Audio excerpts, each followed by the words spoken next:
ಅಧಿಕ ಮಾಸವನ್ನು ಪುರುಷೋತ್ತಮ ಮಾಸ ಎಂದೂ ಕರೆಯಲಾಗುತ್ತದೆ. ಸನಾತನ ಧರ್ಮದಲ್ಲಿ ಇದನ್ನು ಅತ್ಯಂತ ಪವಿತ್ರ ಮತ್ತು ಅಪರೂಪದ್ದು ಎಂದು ಪರಿಗಣಿಸಲಾಗಿದೆ. ಈ ಮಾಸವು ಸುಮಾರು 3 ವರ್ಷಗಳಿಗೊಮ್ಮೆ ಬರುತ್ತದೆ ಮತ್ತು ಇದು ಭಗವಾನ್ ವಿಷ್ಣುವಿಗೆ ಅತ್ಯಂತ ಪ್ರಿಯವಾದುದಾಗಿದೆ. ಶಾಸ್ತ್ರಗಳಲ್ಲಿ ಉಲ್ಲೇಖವಿರುವಂತೆ ಇತರ ತಿಂಗಳುಗಳು ಈ ಹೆಚ್ಚುವರಿ ಮಾಸಕ್ಕೆ ತಮ್ಮಷ್ಟೇ ಸಮಾನವಾದ ಗೌರವವನ್ನು ನೀಡದಿದ್ದಾಗ ಭಗವಾನ್ ಶ್ರೀಹರಿ ವಿಷ್ಣುವು ಇದಕ್ಕೆ ತನ್ನದೇ ಹೆಸರನ್ನು ನೀಡಿ ಪುರುಷೋತ್ತಮ ಮಾಸವನ್ನಾಗಿ ಮಾಡಿದನು. ಅಂದಿನಿಂದ ಈ ಮಾಸವನ್ನು ಭಗವಂತನ ವಿಶೇಷ ಕೃಪೆಯನ್ನು ಪಡೆಯುವ ಮಾಧ್ಯಮವೆಂದು ಪರಿಗಣಿಸಲಾಗುತ್ತಿದೆ. ಈ ಮಾಸದಲ್ಲಿ ಮಾಡುವ ಜಪ, ತಪಸ್ಸು, ದಾನ, ವ್ರತ, ಭಕ್ತಿ ಮತ್ತು ಭಗವಂತನ ಸ್ಮರಣೆಯು ಸಾಮಾನ್ಯ ದಿನಗಳಿಗಿಂತ ಹಲವು ಪಟ್ಟು ಹೆಚ್ಚು ಫಲದಾಯಕ ಎಂದು ನಂಬಲಾಗಿದೆ. ವಿಶೇಷವಾಗಿ ರಾಮನಾಮ ಜಪದ ಮಹಿಮೆಯು ಈ ಮಾಸದಲ್ಲಿ ಇನ್ನಷ್ಟು ಹೆಚ್ಚಾಗುತ್ತದೆ, ಏಕೆಂದರೆ ರಾಮನಾಮವು ಸ್ವಯಂ ಭಗವಂತನ ಸ್ವರೂಪವಾಗಿದೆ. ರಾಮನಾಮವು ಯಾವುದೇ ಸಾಮಾನ್ಯ ಶಬ್ದವಲ್ಲ. ಸಂತರ ಮತ್ತು ಮಹಾಪುರುಷರ ಪ್ರಕಾರ ರಾಮನಾಮದಲ್ಲಿ ಸ್ವಯಂ ಭಗವಾನ್ ಶ್ರೀರಾಮನೇ ನೆಲೆಸಿದ್ದಾನೆ.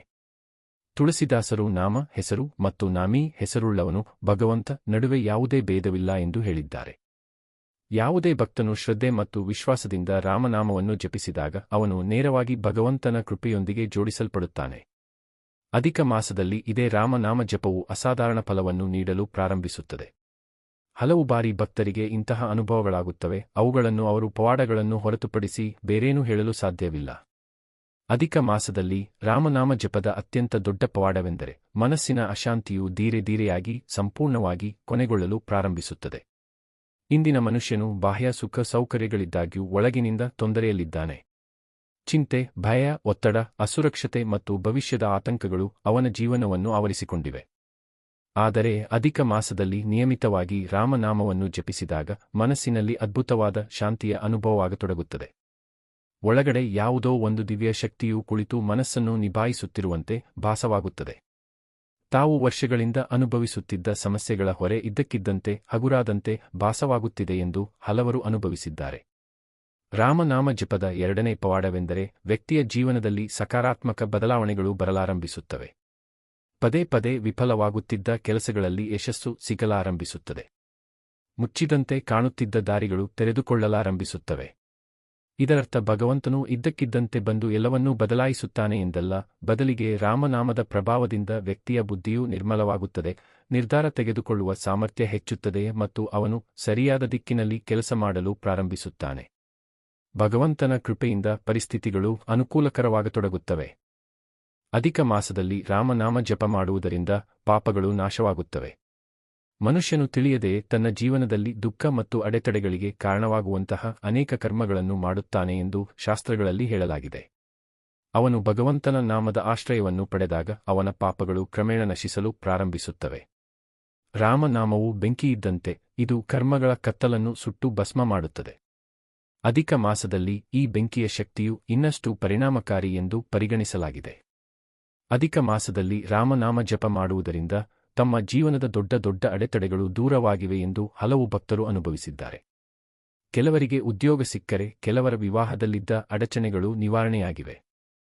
ಕೆಲವರ ಮನೆಗಳಲ್ಲಿ ವರ್ಷಗಳಿಂದ ನಡೆಯುತ್ತಿದ್ದ ವಿವಾದಗಳು ಬಗೆಹರಿದಿವೆ.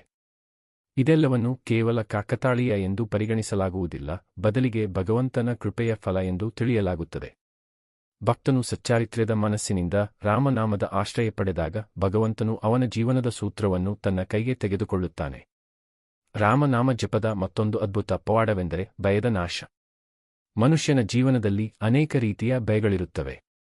ಅನಾರೋಗ್ಯದ ಭಯ, ವೈಫಲ್ಯದ ಭಯ, ಮರಣದ ಭಯ, ಅಪಮಾನದ ಭಯ ಮತ್ತು ಭವಿಷ್ಯದ ಭಯ. ಆದರೆ ರಾಮನಾಮವು ಹೃದಯದಲ್ಲಿ ನೆಲೆಸಿದಾಗ ಈ ಭಯಗಳು ಕ್ರಮೇಣ ಮಾಯವಾಗತೊಡಗುತ್ತವೆ. ಭಗವಂತನು ತನ್ನೊಂದಿಗಿದ್ದಾನೆ ಮತ್ತು ಆತನ ರಕ್ಷಣೆ ತನಗೆ ಸಿಗುತ್ತಿದೆ ಎಂಬ ಅನುಭವ ಭಕ್ತನಿಗೆ ಆಗುತ್ತದೆ. ಈ ಭಾವನೆಯೇ ಅವನಿಗೆ ಧೈರ್ಯ ಮತ್ತು ಆತ್ಮವಿಶ್ವಾಸವನ್ನು ನೀಡುತ್ತದೆ. ಅಧಿಕ ಮಾಸದಲ್ಲಿ ಮಾಡುವ ರಾಮನಾಮ ಜಪವು ಆಧ್ಯಾತ್ಮಿಕ ಉನ್ನತಿಯ ಸಾಧನವೂ ಆಗಿದೆ. ಬಹಳಷ್ಟು ಜನರು ಕೇವಲ ಲೌಕಿಕ ಲಾಭಗಳಿಗಾಗಿ ಭಗವಂತನನ್ನು ಸ್ಮರಿಸುತ್ತಾರೆ.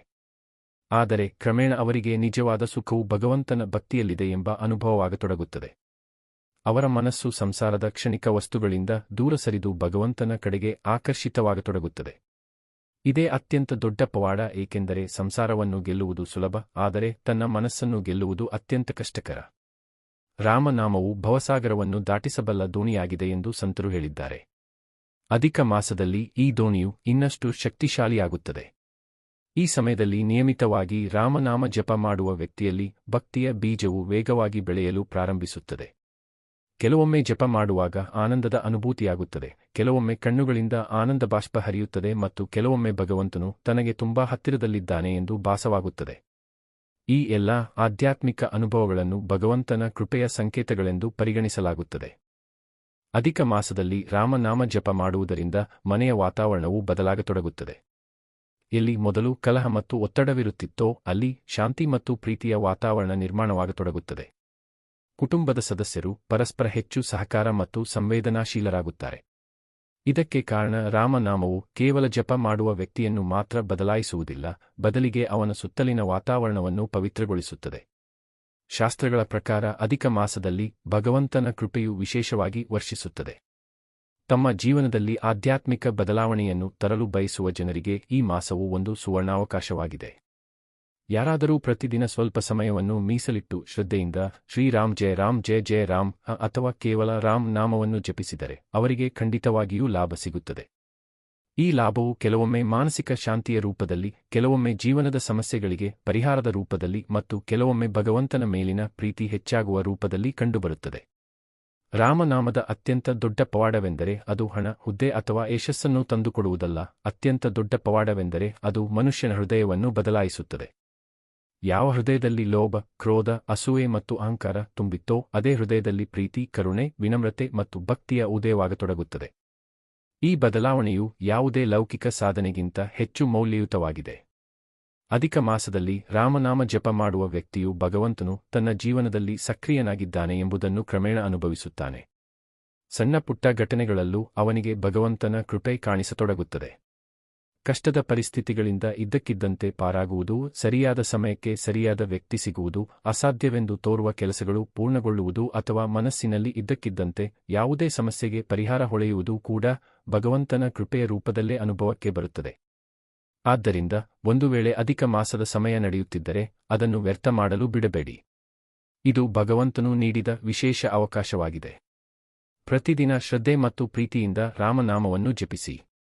ಸಂಖ್ಯೆಗಿಂತ ಭಾವನೆ ಹೆಚ್ಚು ಮುಖ್ಯವಾಗಿದೆ. ಹೃದಯದಲ್ಲಿ ನಿಜವಾದ ಭಕ್ತಿ ಇದ್ದರೆ ಒಂದು ಬಾರಿ ಹೇಳಿದ ರಾಮನಾಮವು ಜೀವನವನ್ನು ಬದಲಾಯಿಸಬಹುದು.